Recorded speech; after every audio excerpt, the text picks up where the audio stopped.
Jamuna Tira Vanachari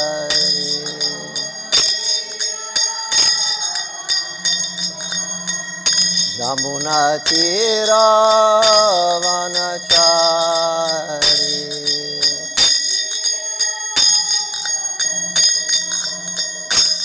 Jayo Radha Madhava Kunja Bihari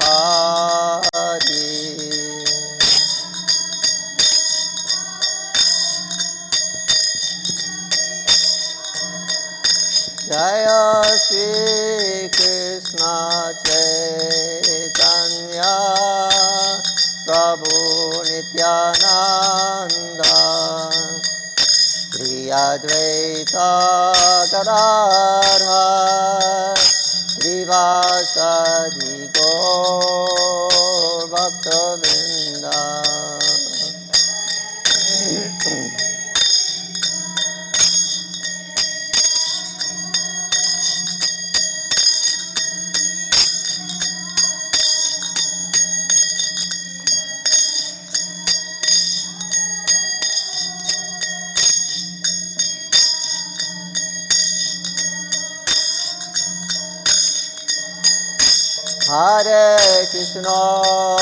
Hare Krishna, Krishna Krishna, Hare Hare, Hare Rama,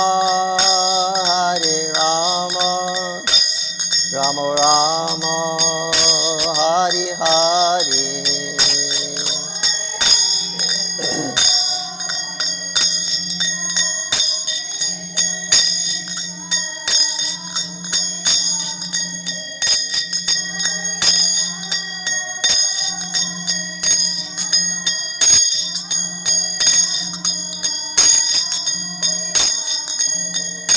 Jaya Prabhupada, Jaya Prabhupada, Jaya Prabhupada, Jaya Prabhupada.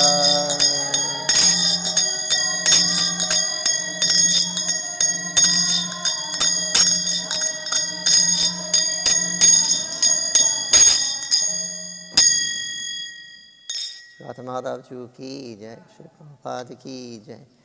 Jai Om Vishnu Paramahansa Paribrajakachaja Shri Srimad Abhay Charanarvind Bhaktivedanta Swami Srila Prabhupada ki jai. ISKCON Pratistha Acharya Jagadguru Srila Prabhupada ki jai. Jai Ananta Kota Vaishnava Vrinda ki jai. Namacharya Srila Haridas Thakur ki jai. Prem Se Kaho Shri Krishna Chaitanya Prabhu Nityananda Shri Advaita Gadadhar Shivas Adi Gaur Bhakta Vrinda ki jai. Jai Sri Sri Radha Krishna Gopinath Sham Kund Radha Kund Giri Govardhan ki Sri Vrindavan Dham ki jai Navadip Si Mayapur Dham ki jai Gangamai ki jai Chamunamai ki jai Bhakti Devi ki jai Tulsi Maharani ki jai Sri Harinam Sankirtan Gaur Bhakta Vrinda ki jai Jai Nitai Go Premanandi Hari Hari Bo Samaveta Bhakta Vrinda ki jai. All glories to the assembled devotees. All glories to the assembled devotees. All glories to the assembled devotees. All glory to Sri Guru and Sri Gauranga. Glories to Srila Prabhupada.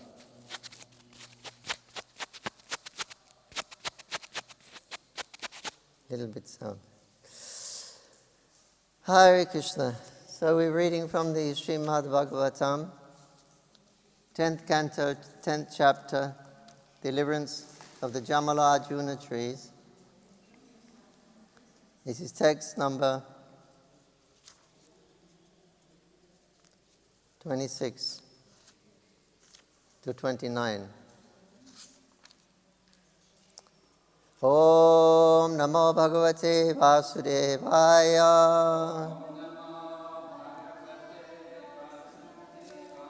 Om Namo Bhagavate Vasudevaya.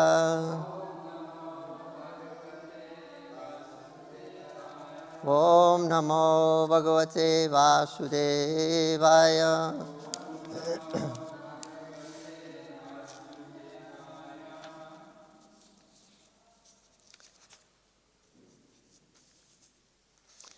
So we'll chant text number 19 because it has a purport. Krishna Krishna Mahajogims. Oh, you haven't got it. 29. Should I do the word for word first? Or?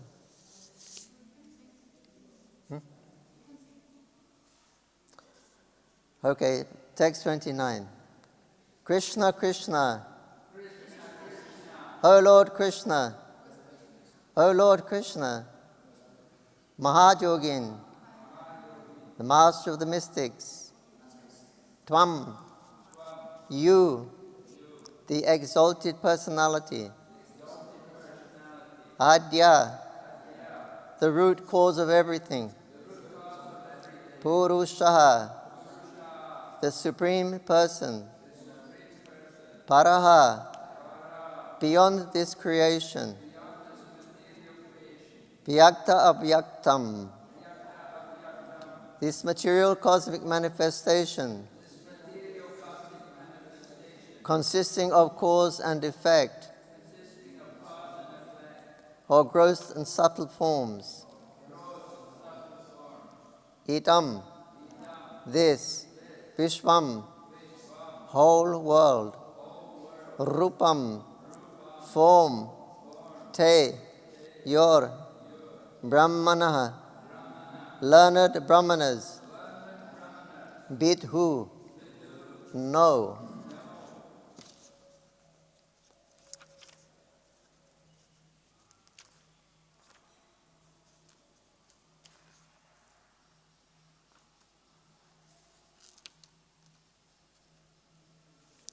So I read these from 26.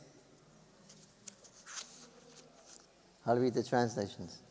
Having thus spoken, Krishna entered between the two Arjuna trees, and thus the big mortar to which he was bound turned crosswise and stuck between them. By dragging behind him with great force the wooden mortar tied to his belly, the boy Krishna uprooted the two trees. By the great strength of the Supreme Person, the two trees with their trunks, leaves, and branches trembled severely and fell to the ground with great crash. Purport. This is the pastime of Krishna known as Damodara Leela. Therefore, another of Krishna's names is Damodara. As stated in the Harivamsa, Sacha Tenaiva Namnato Krishna Vaidama Bandhanat Goshti Damodara iti Gopipi Parigatyate. Thereafter, in that very place, the two Arjuna trees had fallen. Their two great personalities, who appeared like the fire personified, came out of the trees, the effulgence of their beauty illuminating all directions. With bowed heads, they offered obeisances to Krishna, and with hands folded, they spoke the following words. 29. O Lord Krishna, your opulent mysticism is inconceivable. You are the supreme original person, the cause of all causes, immediate and remote, and you are beyond this material creation.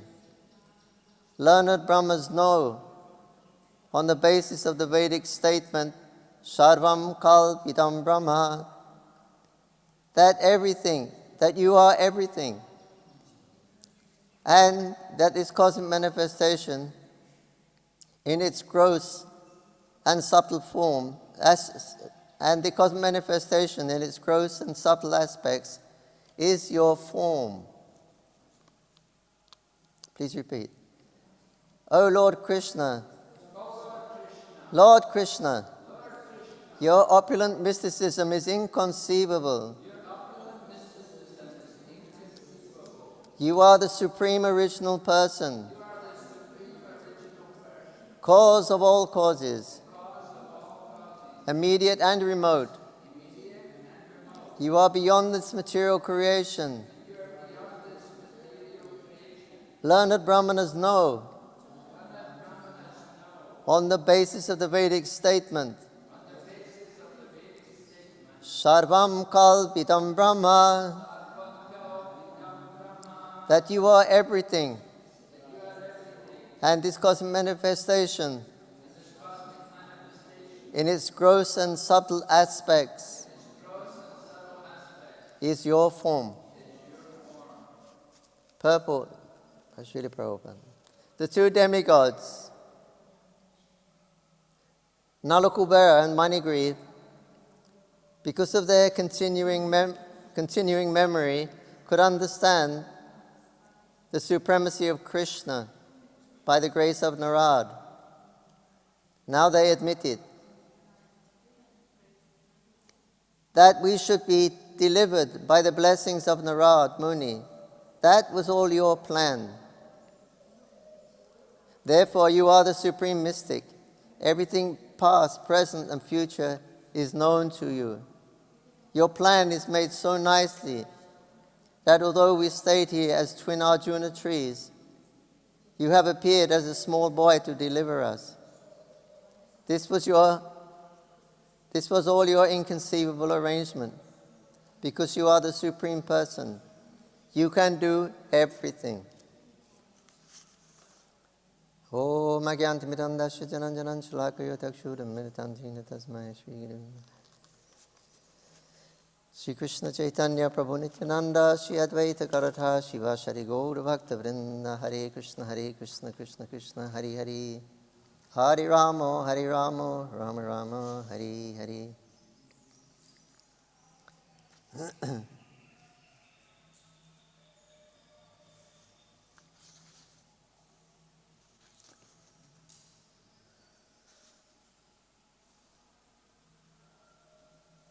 So here, continuing the story, how Krishna, he's pulling down these great trees, these Nagarjuna trees.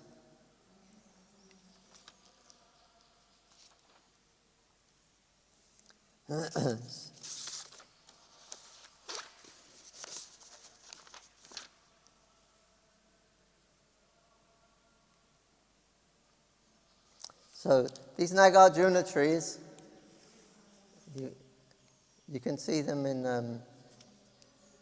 when we go on Navadvip Prikram to Kolaveta Sridhar's place. Just there are some of those big Nagarjuna trees. Now when the tree grows like that, it's not just like an ordinary tree that just comes straight up. It has fins, just like this tree body here.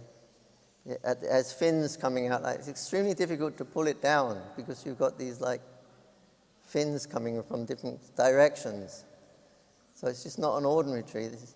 This is very, very firmly fixed by the main trunk and these fins that come up on the different sides. But Krishna just, with showing his great strength, he just pulled them down quite easily.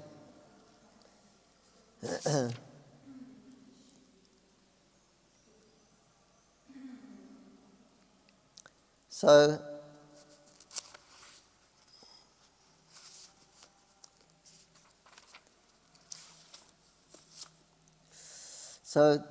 this is the pastime of Krishna known as Damodar Leela.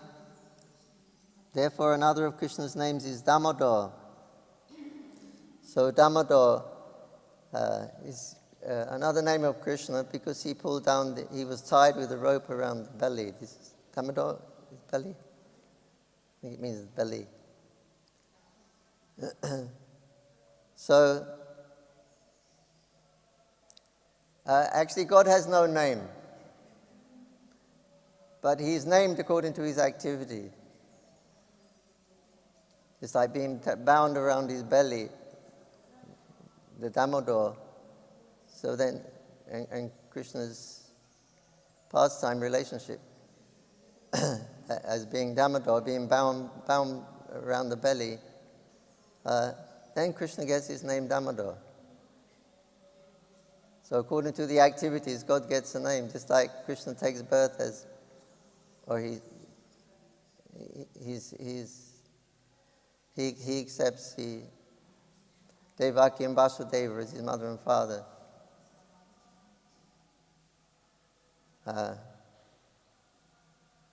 Therefore he's known as Devaki Putra. Or just Krishna is known as Jasoda Nandana because he appears as the son of Jasoda and Nanda. So according to his activity, according to his pastime, then he gets a name.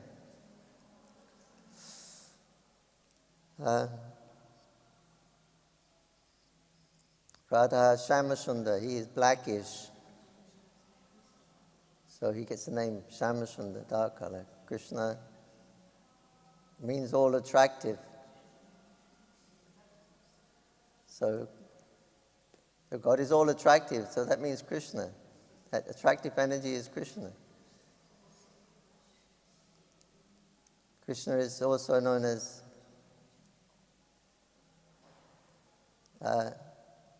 Prabhupada named in Delhi temple Radhapata Sarati. That difficult to understand why Prabhupada named Krishna at Kurukshetra is known as Radhapata Sarati.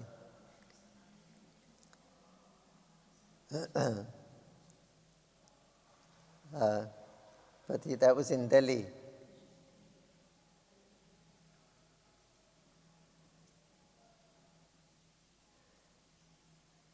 Anyway, he has. So any name you can think of Krishna, that is according to his activity. He gets a name.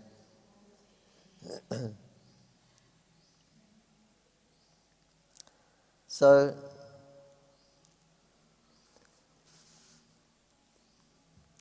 Then Prabhupada is talking about the learned Brahmanas know on the basis of the Vedic statement, Sarvam Kalpidam Brahma, that you are everything and this cosmic manifestation in its gross and subtle aspects is your form. So it's a famous verse or shloka in the Vedas.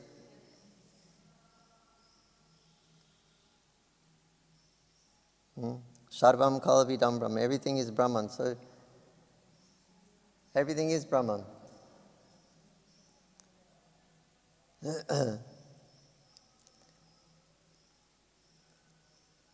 And other verses that, especially the Mayavadis, they like to use this verse, Salvikam Kadam. Tatvamashi.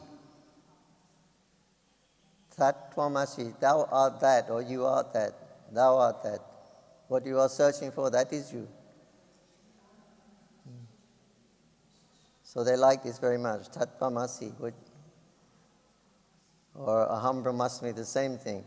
Aham Brahmasmi, I am Brahman. So these verses that especially the Mayavadis pick up on this, as these verses are meant to mean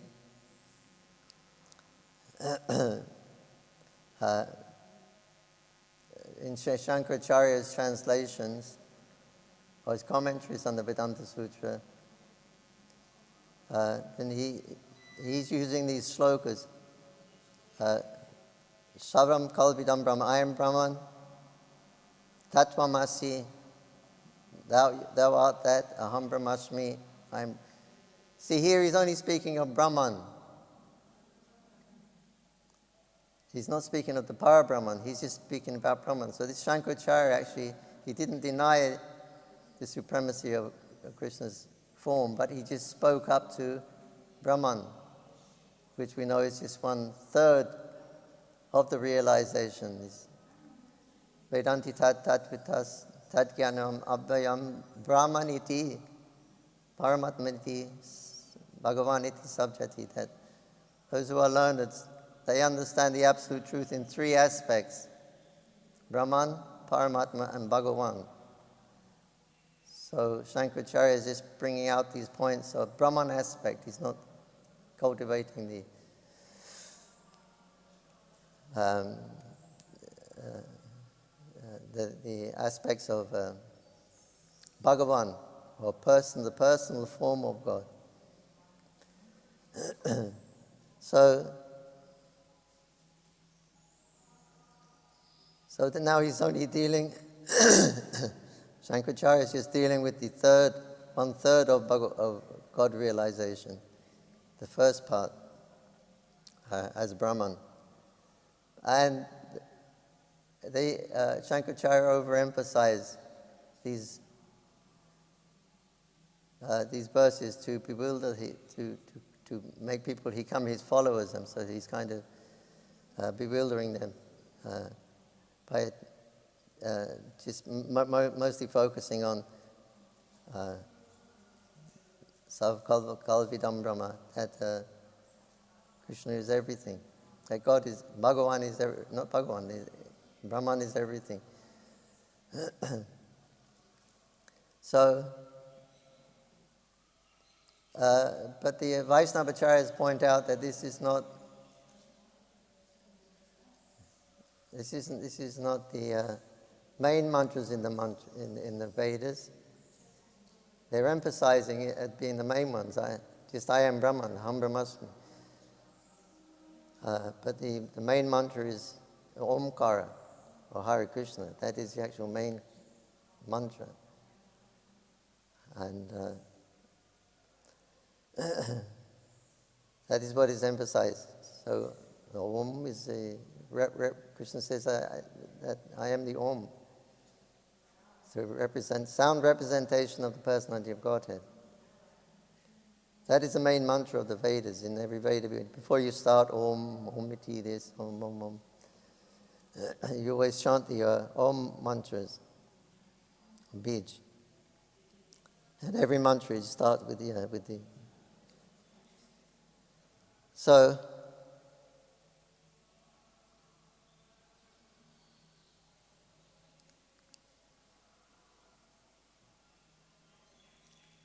but the Gaudiyas, the Vaishnavas also have their translations.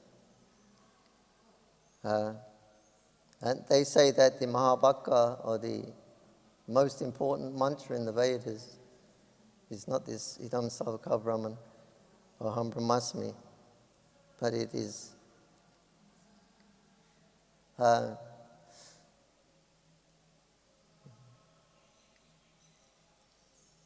what's the verse? Krishnastu Bhagavan Swayam Eti hi chamsa pumam, something like that. Krishnastu Bhagavan Swayam. For the Vaishnavas, they're accepting this is the main mantra of the Vedas as being Krishnastu Bhagavan Swayam. There are many, many incarnations coming from the Lord, unlimited. But Krishnastu Bhagavan Swayam, they're all coming from Krishna. But he remains that original Krishnastu Bhagavan Swayam. He is the Swayam Bhagavan on all the different aspects and incarnations are all coming from this original form of Krishna. So that is the Gaudiya Siddhanta then.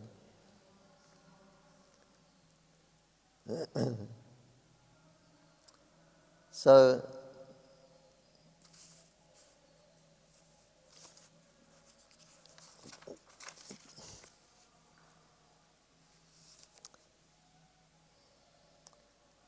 so many mantras in Vedic mantras, famous Vedic mantras, and one of them that Prabhupada quoted a lot, and because Lord Chaitanya Mahaprabhu actually discovered the Brahma Samhita with so many prayers, personal prayers glorifying the Lord, his beauty, his dress, everything about him, his activities.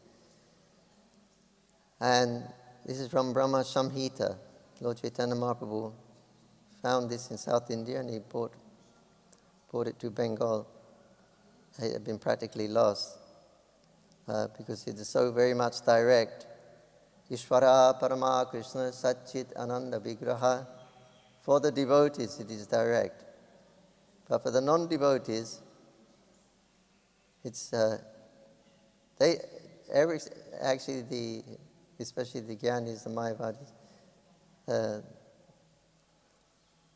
will say everything is actually, it's all right. You can call God by whatever name He wants. It's all right. They're all aspects of God. They're all God. They're all Brahman. But so when you say, look here, it says directly, Ishvaraha Parama Krishna Satchit Ananda Vigraha Brahma Samhita. Prabhupada's taught us to chant this mantra. Ishvara Parama Krishna Satchit Ananda Vigraha. It's there. It's so black and white. It is there. But it will be when the Mayapur is translated. They say no.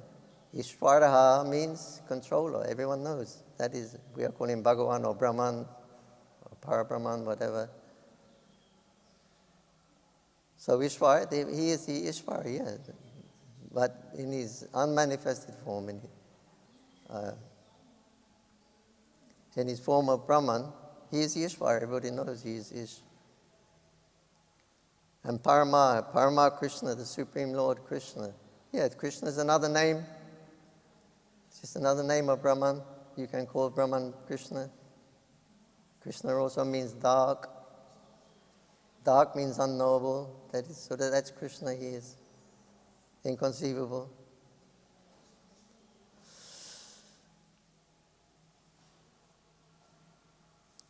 So like this, any name they say, yes, that's okay, because that's just another name of expressing Brahman.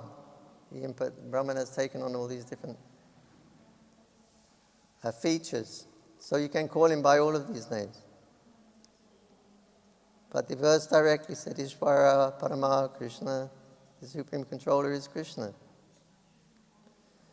Srila Prabhupada, he said, because Bhaktisiddhanta Saraswati Thakur also had that translated, that Sri Brahma Samhita, and Prabhupada says that it's so direct, Ishvara Parama Krishna Satchidananda Vigraha. Krishna is the Supreme Lord, the controller, the Lord. He's got an eternal body that is full of bliss and knowledge. Yes, they're saying Krishna is Ananda, Krishna is bliss. Full of Brahman is knowledge.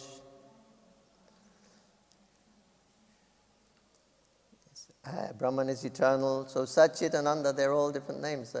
But although it's a very direct verse, Prabhupada said if Bhaktisiddhanta Saraswati hadn't pointed out this verse and explained this is what it's meaning. Ishvara Krishna, he's the controller, God is the controller. He's got an eternal form of blissful knowledge.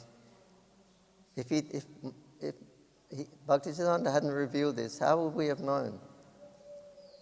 We would have been influenced by all the different commentaries of Shankaracharya, his followers.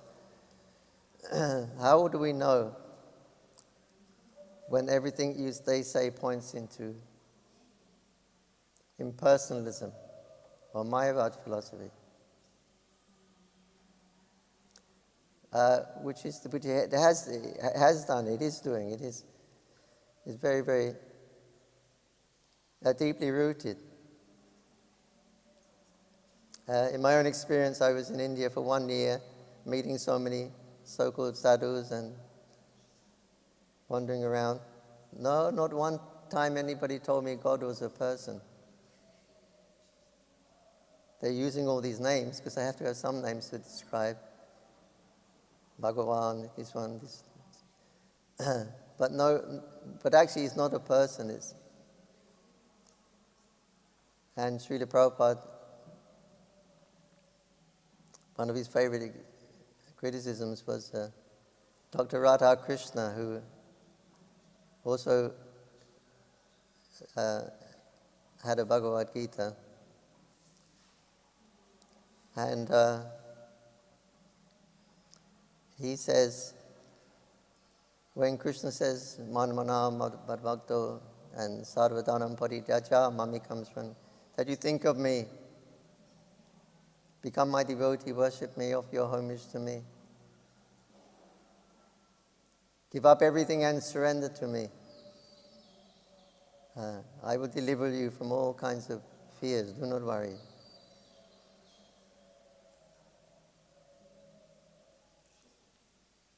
So this Dr. Radha Krishna, he said, it's not to Krishna, the person you surrender to, but it is the unborn, eternal within Krishna. This is what is meant by when Krishna is saying, always think of me becoming. It's the unborn, eternal within Krishna. The Prabhupada often uses that example, how he translates everything. But Mayapur is very, very strong, very deeply rooted. The whole world, actually.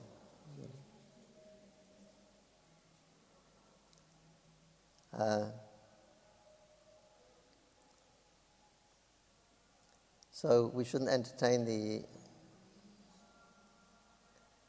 the commentaries of the Mayavadis, especially Shankaracharya.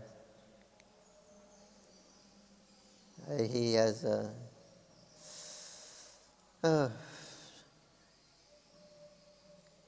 Chaitanya Mahaprabhu said that anybody who hears his commentary of Shankaracharya, any Vaishnava, he is doomed. He will be doomed, finished. Mayavad is so strong.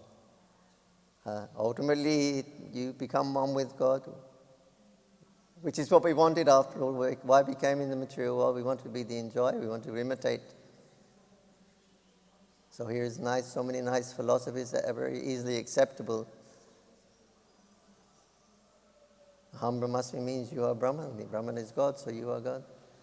A nice philosophy. I always wanted to be God, so they're making a nice philosophy to keep me happy. And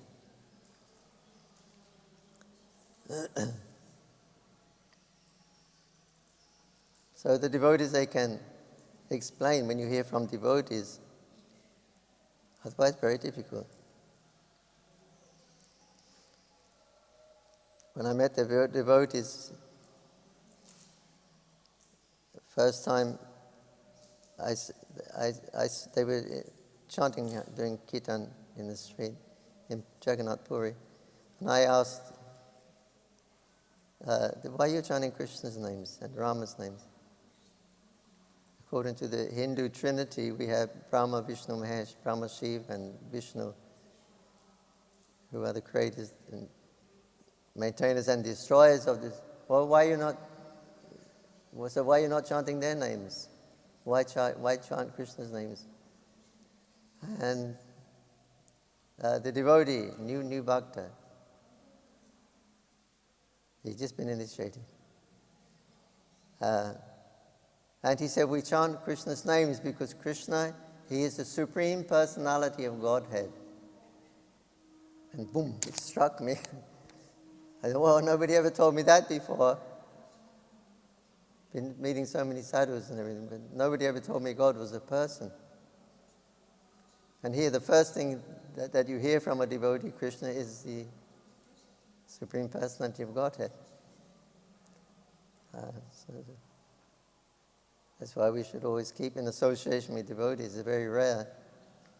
Otherwise, we'll become bewildered by all this, especially this Mayavad philosophy.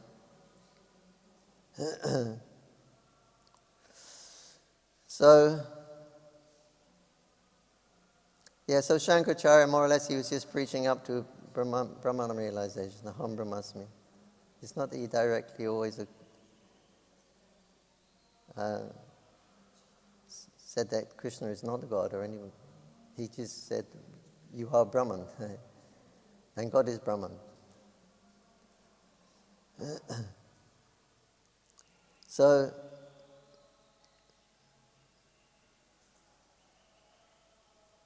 I don't know where this comes from. I've been trying to find out, but I might have heard a long time ago.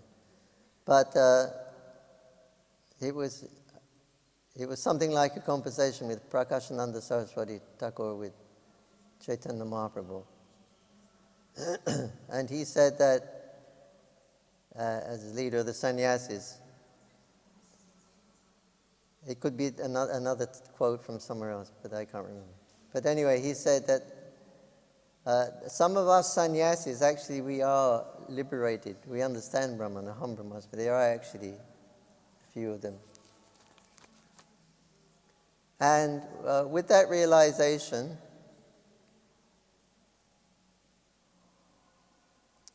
there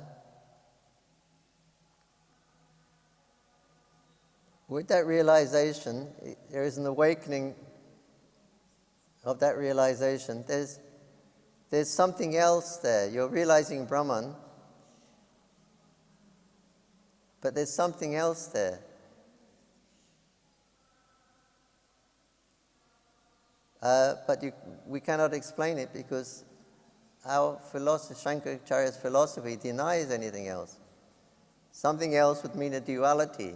How can there be duality in God? How can there be something? Brahman is there, but how can there be a duality?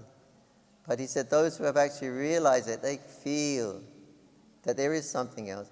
Those who haven't realized Brahman, they'll always remain on the Jnana platform and they'll just go along with the philosophy. They'll never get that feeling. So they'll just remain as Jnanis, talking about it, neti. But those who actually got it or realized Brahman, there is something else. And in that enlightened stage of realizing Brahman, you become a saint. Brahman realization, you become a saint. But in that enlightenment of Brahman, that there is something more. It's a more completeness. Well, Shankaracharya, how can it be more complete? Already Brahman is complete. How can there be more? But actually, the feeling is there is a more completeness, and that more completeness means activities in Brahman or devotional service. So that they are not understanding because they don't associate with devotees.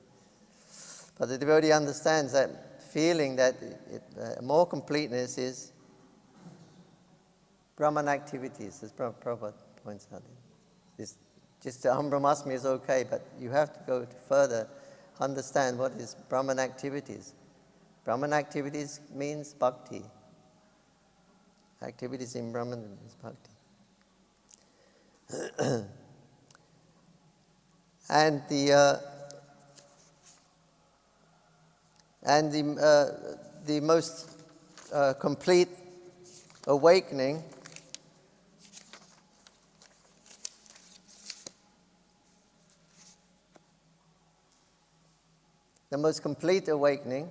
is the awakening with one's eternal relationship with Krishna. So that is a feeling that is missing for the Mayavadis, but the devotees, there's something more. What is that? Yes, I'm Krishna's servant, so I perform activities. Something more, yes, that is doing it with love and devotion.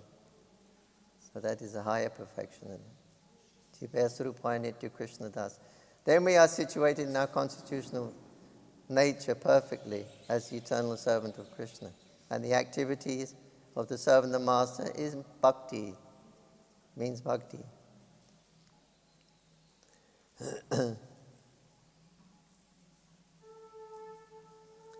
So,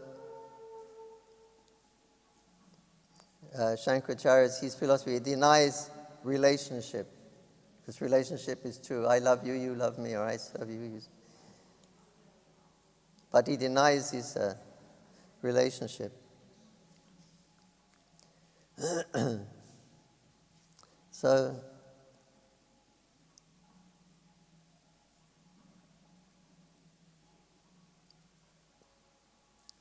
this Krishna's now he's got the name of Damodar. He's performing activities.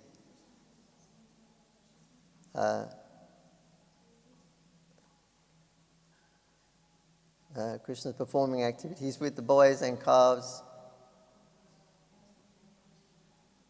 No, he's been tied up by his mother. So activity is there. So this is bhakti.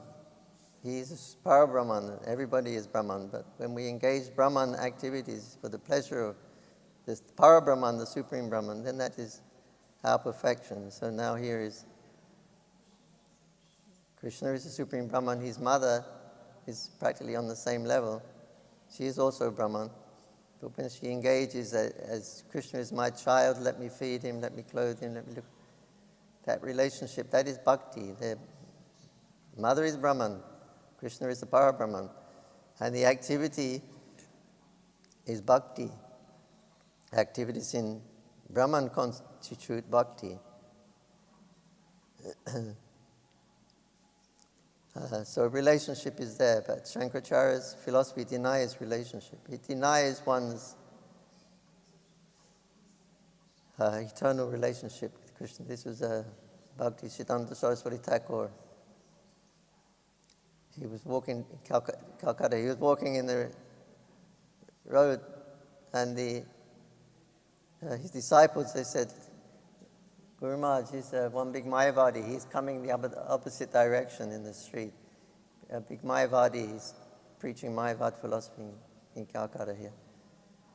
Bhaktisiddhanta immediately crossed over the road, walked straight towards him, and he slapped him around the face. He said, why you are teaching this philosophy which denies the living entity's eternal love for Krishna? Very angry. And the Mayavadi couldn't say anything. He looked down.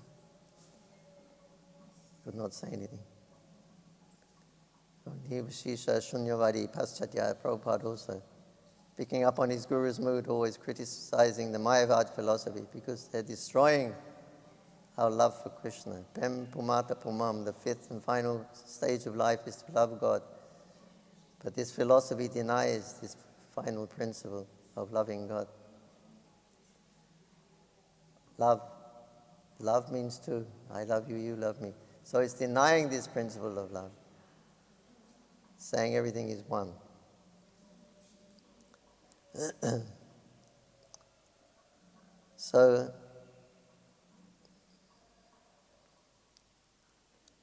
So here is bhakti. Now these Nalukuvera and Manigriva, they've awoken up now. They've been standing there for a long time. Now they've seen the pastimes of Krishna.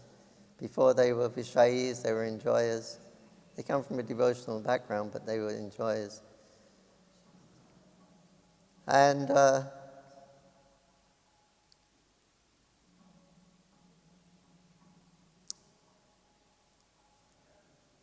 but now they've come to their senses. Now they come to their senses, and they're offering Krishna-nized prayers. So this is bhakti, Shravanam Kirtanam Smaranam Vandana. One of the aspects of bhakti, offering prayers. So they have taken to this process of bhakti. And they're accepting the service of Nalukuvera and Manigriva, they're accepting the prayers. So this is the relationship is going on. The servant and the master. They're realizing they're the servants of Krishna and he is their master. But because he's acting like a little boy, he's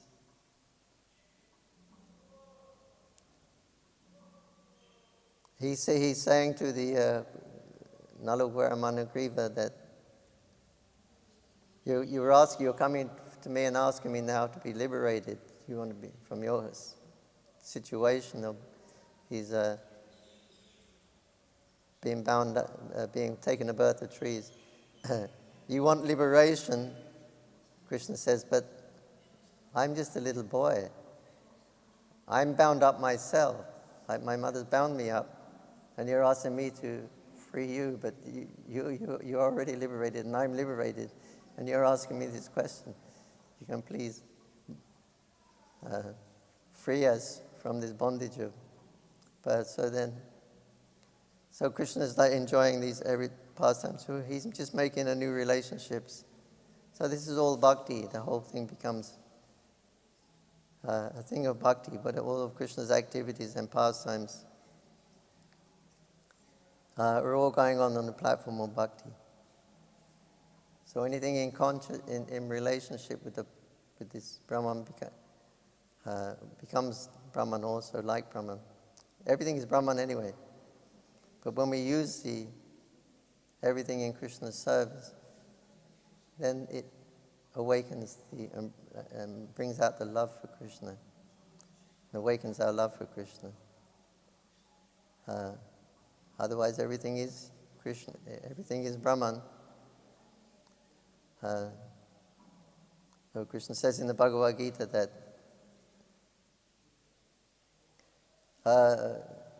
who is offering,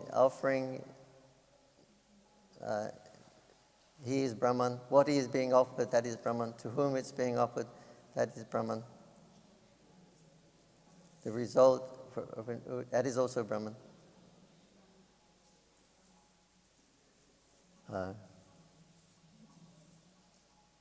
So like that, everything is Brahman.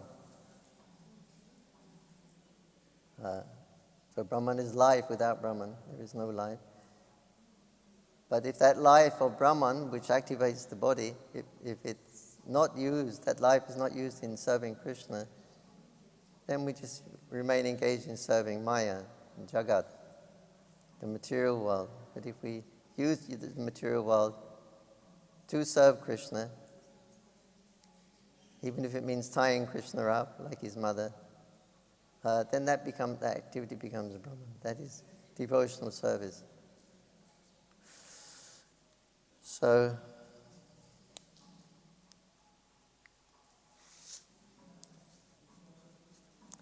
Nivashisha Shunyavadi Paschatya, this Prabhupada's speciality, he came to defeat the Mayavadas and impersonalism.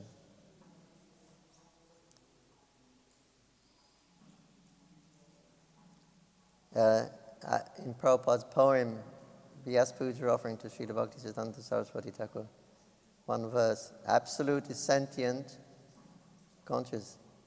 Thou hast proved, impersonalist calamity, thou hast removed.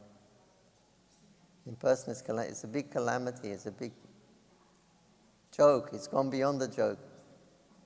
We are loving servants of Krishna, we're suffering in the material life. It's a calamity, calamitous position.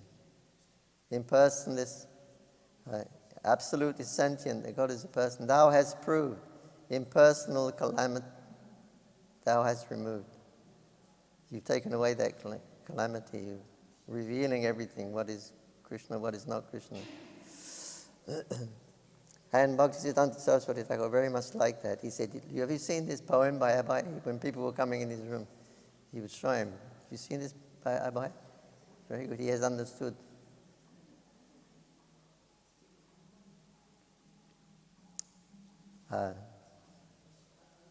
So that's coming in our line. We're from the Brahma. Madhva Acharya was given that same instruction by Chaitanya Mahaprabhu to defeat Mayavad philosophy completely. Madhva? Or Ramanujan? Or maybe Ramanujan.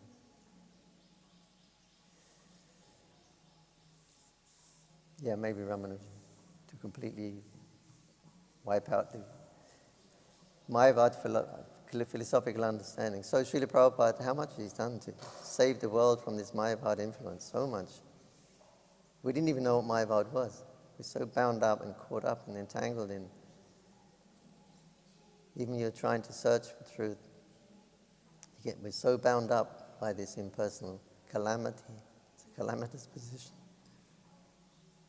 So this is the glories of Prabhupada, how he's revealing the absolute truth. Ishvara Parama Krishna is the person, the supreme person, with the Satchitananda Vigraha, a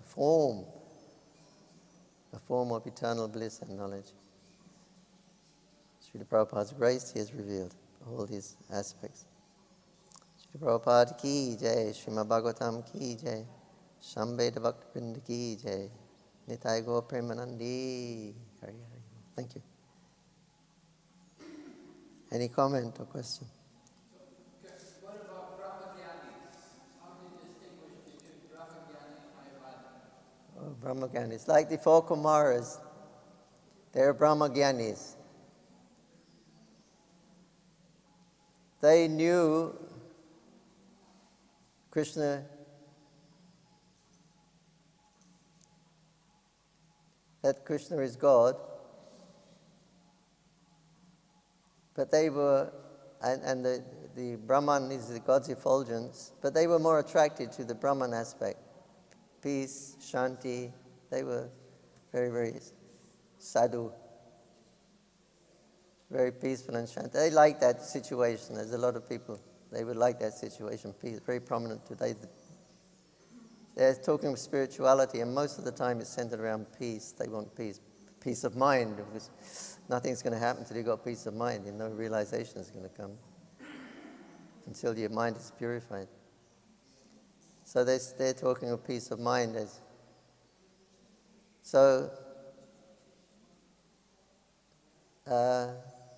was I saying? Oh yeah, Brahmavadis. So they knew that God was a person, but they were more interested in being absorbed in Brahman, in meditation in Brahman. So they're counted as Brahmavadis. They're not envious of Krishna. They're not envious of Krishna. But they want to stay in his Brahman effulgence. It's great there. It's fantastic. Away from all the miseries and worries of the material world, no more birth, death, old age, disease. So do they see Krishna as the Supreme Brahman? Do they? Do they what? Do they see Krishna as the Supreme Brahman? They see him, yeah. That's the Supreme Brahman. In the pastime of the four Kumaras, they said, let's go to Vaikuntha Loka. There's a local Vaikuntha in the planet, in the universe. So they said, let's go to sea there. It's a nice place. It's ocean of milk. I think they sweated to it. And the other brother said, no, what do we go there for? What's the point of going there? They said, we're self-satisfied here, we go there. It's the same thing, we're self-satisfied. There's no reason to go there. Already we are self-satisfied. And I said, come on, just for a picnic, something like that. Okay. So they all agreed, okay, we're going just for the curiosity and have a look at the ocean of milk, go to the seaside. And so when they got there, then they was... What's that scent? Beautiful scent. It's coming from Krishna's lotus feet. They had tulsi and chandan. And they were getting this scent, and they said, how is it possible that we're getting such scent from there? We're feeling more ecstasy by smelling this tulsi and chandan on Krishna's feet than our own Brahman ecstasy. We're absorbed in Brahman. That's it. But we're getting more ecstasy, but we're always being taught that senses, in contact with the sense objects, are like Maya. But here we're getting more ecstasy in our smelling, which we're using the sense of the nose and power of smelling, than our own Brahman ecstasy. So then they realized more how that Krishna is a person, and he will have all these wonderful qualities. They're all emanations from Krishna. So the smell is also absolute. And because when everything's used in Krishna's service, then they take on, they're all Brahman, but they take on the ecstasies. They're Krishna's, everything is Krishna's personal qualities. So they take on, they realize these qualities and senses and sense objects, and they're getting bliss, more bliss than just the being absorbed in Brahman. Like that. Hare Krishna. Yes.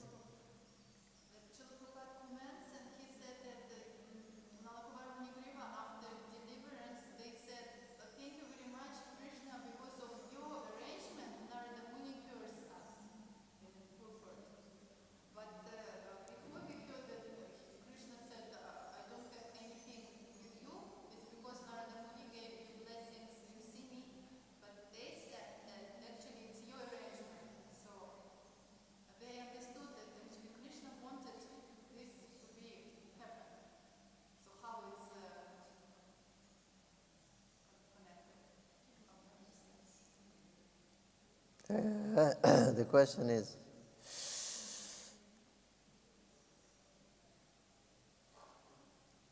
Krishna came and delivered the sons of Kuvara because Narad Muni had desired it. It was his desire. When he saw them in that position, he thought that they should be, of degraded becoming degraded, he thought that they should be saved. So he had a desire to liberate them.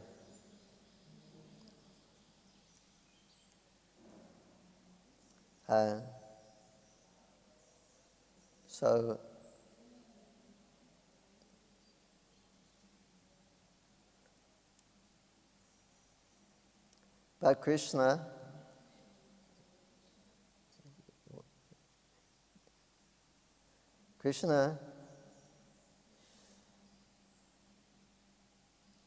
liberated them. Narad didn't do it, although it was Narad's desire, but Krishna made all the arrangements that he would liberate these two brothers. Krishna, he said he has no business going to see these two like debauchees, playing around with the ladies in the water. They're like debauchees. Oh, Krishna says, I have no business in seeing debauchees. I associate with my devotees. I get my pleasure from my devotees. I have no business with these. Material activity means the material modes of nature. That'll take care of them, their reaction. But because my devotee Narad wanted it, therefore I'll arrange for this pastime to happen. So it was due to Narad's desire. Krishna fulfilled Narad's desire to liberate them from that position and take bhakti.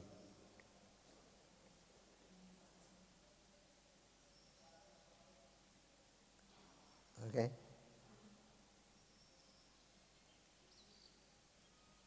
Questions from online. So these two demigods already go back to the spiritual world, or they stay in the heavenly planets? They already get Krishna prema. If they're in the heavenly planets, they're preaching Krishna consciousness there. Is there impersonalism existing in the heavenly planets? What's existing in heavenly planet? They already go back to the spiritual world, or they go back to the heavenly planets. It mentions they went back to the heavenly planets. They already got Krishna prema?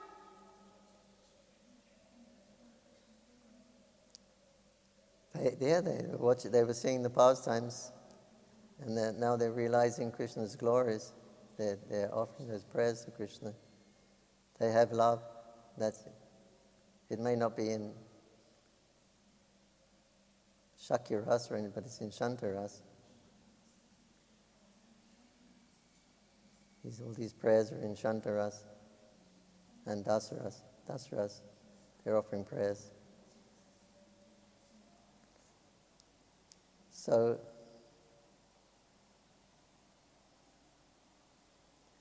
they became Krishna conscious. They went back to Godhead, and they're Krishna conscious. They went back to the heavenly planets, Kuvera planets, and they engage in. What will they do? After that, life-changing experience for them. So they become devotees, full devotees, and they'll always be chanting and hearing the glories. That'll be a natural sequence.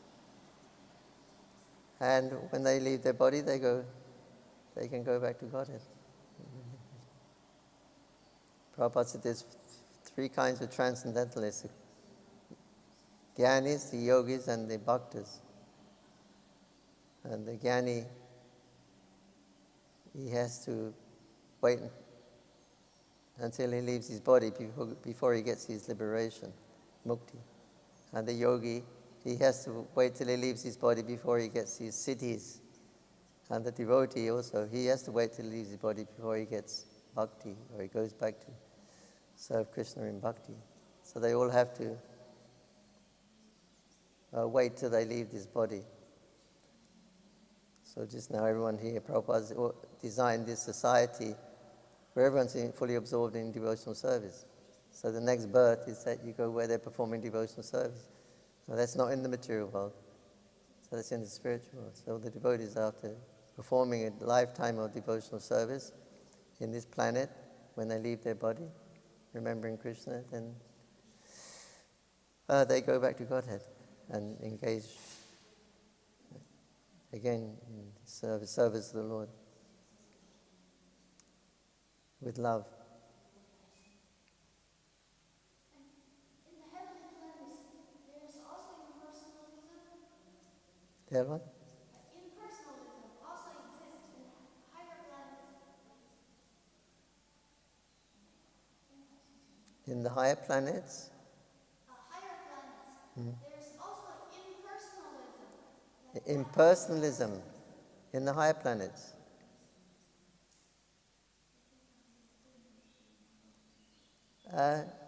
Impersonalism. Yeah, must be some.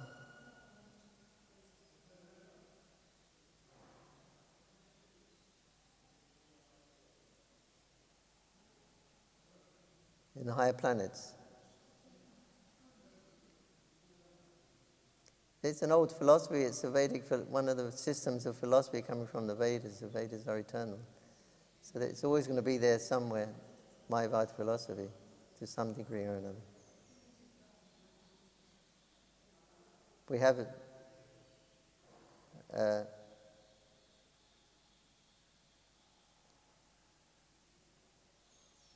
in Vidyanagar, there are philosophers there, the impersonalist philosophers there also. There's six branches of knowledge, 6 systems. So it'll be an offshoot of one of those. Mayavad philosophy is there. But it won't be so prominent in the heavenly planets.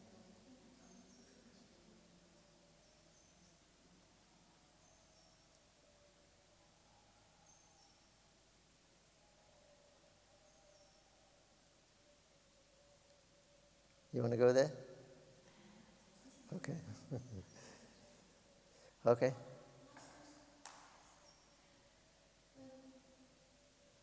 Thank you for your very sweet class. Sometimes we have to deal with the Buddhists, and then when we're dealing with Buddhists, we would hear some impersonal messages. So how can I communicate with them in philosophy? Because they are always strong, insisting their points of view. Besides to give them some prasadam, what other things I can do? You're talking about in China. In China, yeah. The question is in China. The Buddhists are very, very strong. They're Shunyavad. Very similar to Mayavad.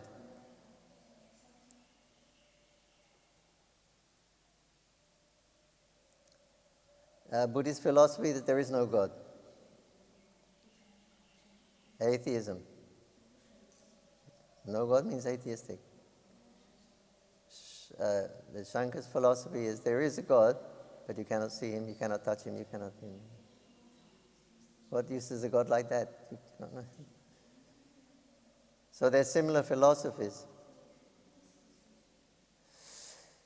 And the question is how we can preach to them or make them, because they're very strong on this point. Well, you can, if they want to accept historical evidence from the Vedas,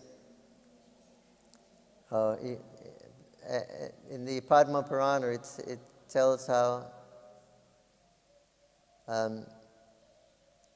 Lord Buddha appeared here to stop animal killing. This was his main function, because they were killing animals in the name of the Vedas. Vedic sacrifice says you can kill animals, so we are following the Vedas and we are killing animals. And they were very, very strong on that point. So So,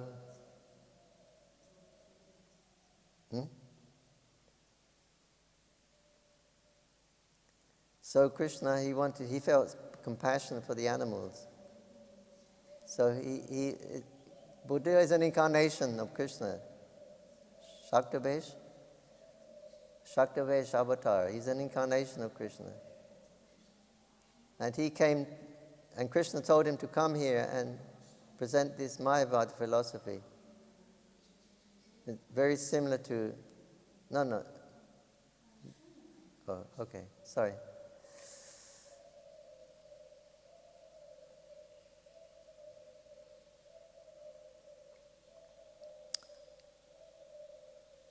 Buddha came and he said, don't eat the meat. But his followers said, no, why we shouldn't look? It says in the Vedas we can eat meat. So why you are saying we shouldn't eat meat? This is our authority. And so then Lord Buddha said, okay then, forget the Vedas. You just follow me. So Buddha actually tricked them. They follow me means following Krishna. He's an incarnation. So in this way he tricked them, and he taught his main principle was ahimsa, non-violence. So don't kill the animals, especially. Cow, don't kill animals. This was the compassion of Lord Buddha. So, that was his, okay, so follow me. Forget Veda. Follow me. So that means he became an atheist. He was preaching atheism. He said they forgot the Veda. That's the message of Godhead. So they forget that. And they followed Buddha, who just said, be kind to animals and don't kill them. Then after that, Krishna, he asked Lord Shiva to come and present another philosophy, to bring them back to the Vedas. Now they had left Vedas. So Krishna asked Lord Shiva to come as also Shaktavesh avatar and bring them back to the Vedas. So then Lord Shiva appeared as Shankaracharya. And he propounded this philosophy, this Mayavad philosophy. Buddha said there's nothing, but Shankaracharya said, no, there is something. The Buddhists say, no, nirvishesha is nothing. But Shankaracharya said, no, there is something. That is Brahman. But you cannot see it, you cannot feel it. So like this, he brought them back to worshipping Brahman, understanding Brahman. And that's the chief of the Vedic mantras. So this way he brought them back to the Veda, but in an impersonal aspect of understanding Brahman. That was his order by Krishna to do that. And then, after he had brought them back to the Vedas, then the Lord incarnated the Lord appeared as Chaitanya Mahaprabhu. And he told us, yes, you are Brahman. Krishna is the Parabrahman. You have an eternal loving relationship with him. And by absorbing yourself in his loving relationship with him favorably, then you develop your love for God. This is the highest perfection of life. And then you can go back to Godhead. So this is all programs of the Lord, plans of the Lord. He asked Buddha to come, he asked Shankaracharya to come. Then he himself comes, Chaitanya Mahaprabhu, and summarized everything. Achinta Veda Veda Tattva, simultaneously one and different. God is everything, but simultaneously different. So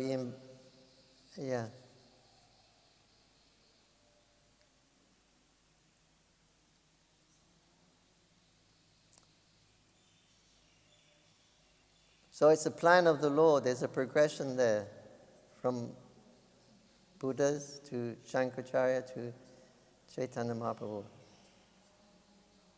The progression was there. Just like here, this in this story. The story was to deliver the Manigriva and Nalukubera. So that's being praised here in that it's a story, it was a plan, it was a pastime of the Lord.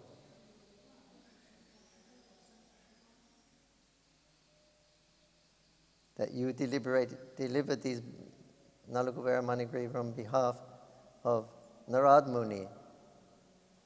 So it was a plan of Krishna, program of Krishna, this Leela. So this is showing how God has different Leelas. Sometimes he does directly, sometimes he does indirectly. But they're all pastimes of the Supreme Lord. Gladi gladi hi dhammasha. Whenever there is a rise in a religion and a decrease in pure religion, at that time I come myself.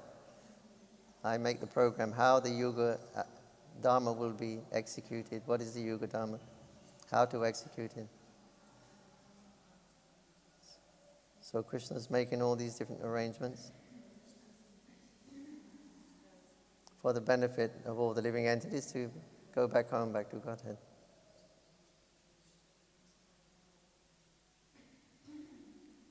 Hare Krishna.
The question is how we can give up these anarthas. We have a process.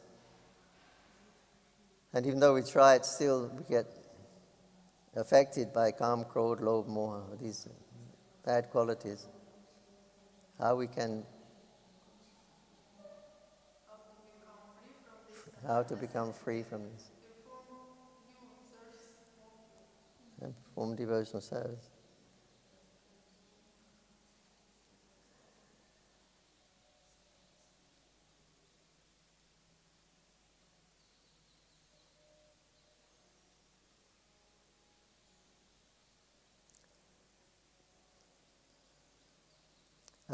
By sincerely following the process, it's a question of sincerity.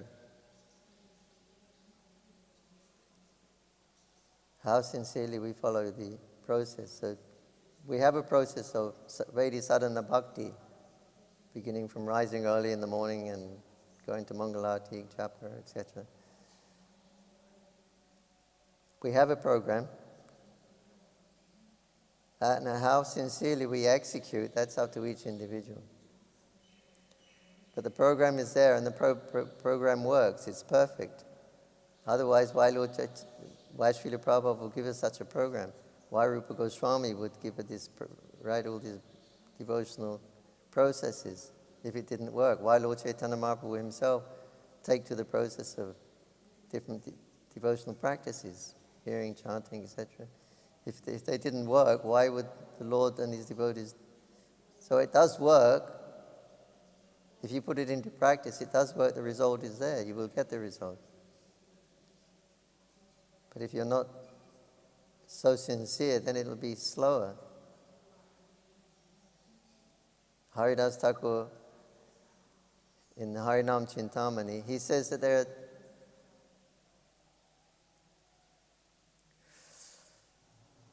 he says that two persons coming for initiation from the Guru. One is the Suchi, clean Brahmin family. One is a Muchi, coming from the family of cobblers. Low class family. They both get initiation into the process and the names of the Sampradaya, and they get beads and initiation, and so they both get this instruction on the whole process according to the Sampradaya. Now, who attains the fruit of his activities first? Huh? Which one? The Suchi or the Muchi? Obviously, the Suchi has been living more in the mode of goodness. There must be less impediments for a Suchi. The Muchi, he's not accustomed to such a high standard of living. But the Suchi, there must be less impediments for his devotional practice. So who is first? Who reaches first? It seems like the Suchi will be first. But Haridas Thakur says, no, he who is more sincere, he will get the fruit of his devotional practices first because of his sincerity.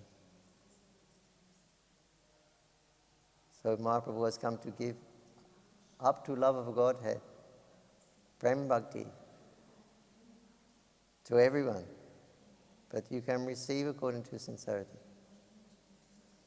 He is giving you the seed. How you cultivate that seed, that's up to each individual. The more sincere, then the quicker the result will come. Love of Godhead. I heard Jayapataka Maharaj said this, some people are very much anxious to go back to Godhead, and they do everything very strictly, very nicely following. And others are they still think there is a little bit of enjoyment to be had, not so bad and material. So they may take another 1 or 2 lives. But if you're very sincere, you can do it in one life if you're.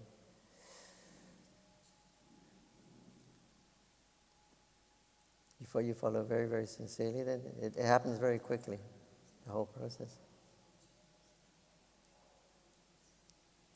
Krishna's promise, Aham Tam Sarva Papi, I'll take away all those sins if you have, whatever sins, I'll take it away if you surrender to me sincerely.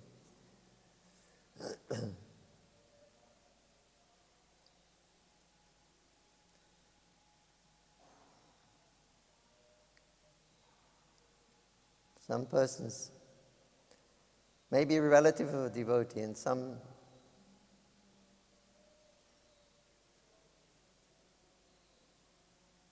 there's someone in Bombay, whole family became devotees.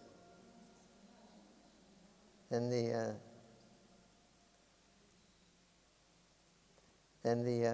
wife, she died, and she sent a letter to her sister. Her sister actually wasn't devoted. She was living in another village somewhere. And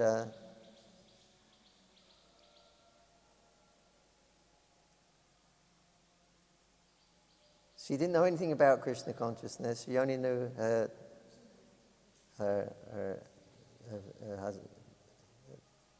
Her sister was a devotee of Krishna, something like that. That's all. She only knew Krishna's devotee. So anyway, she sent a letter. They sent a letter to the sister asking to come to join in the bereavement because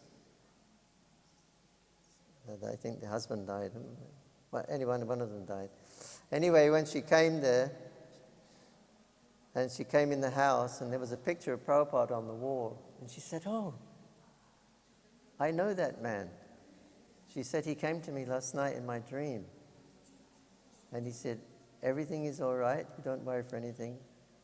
We are taking care of everything." She didn't know anything about Krishna consciousness, anything about Prabhupada, anything. She only knew she's a relative of a devotee. So it can be just like that. And that's certainly good luck. If Krishna says, if you remember me at time of leaving body, you will come to me without fail. If you can do that, you'll go, Krishna's promised. He didn't say anything else. So we are spending whole life doing a lot of service and trying to, and then your relative or someone, some Agya Sukriti or something in the tiny little thing, they remember Krishna and go back to Godhead. You do all the work for your family members, they go back to Godhead. Even there, 14 generations behind sometimes, they all go back. You're doing all the work, they don't do any work, but it says that they go, all the generations go back.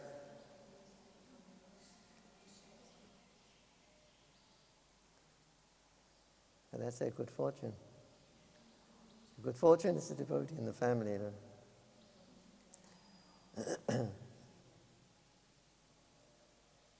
Anyway, sincerity is the main thing in that example that Haridas Thakur gave.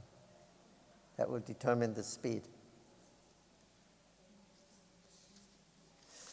Okay? Thank you.